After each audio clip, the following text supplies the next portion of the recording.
Hello everyone. तर आज सकाळी सकाळी त्यांनी जाऊन अख्खा भाजी मार्केट घरी आणला.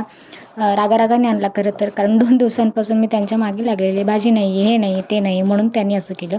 आता हे सगळं साफ करायला मला जवळजवळ 2 तास लागले, पण काही ऑप्शन नव्हता.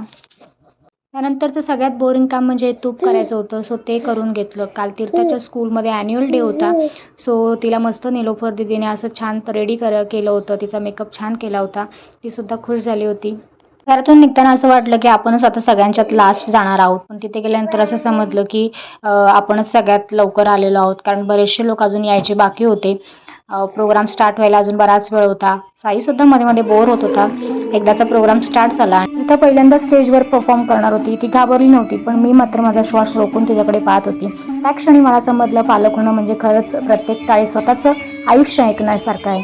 माझी तीर्था परफॉर्म करत होती आणि मी मनात देवाला एकच गोष्ट बोलत होती की तिला अशीच स्ट्रॉंग कर. ती जेव्हा स्टेजवर आली तेव्हा तिची नजर आम्हाला शोधत होती, पण तिला आम्ही दिसलो नाही गर्दीमध्ये. पण ती घाबरली नाही. गाणं चालू होताच तिने कंटिन्यू केलं आणि ही गोष्ट मला खूप जास्त आवडली. So that's it for the today's video. Stay tuned for the next video. Bye.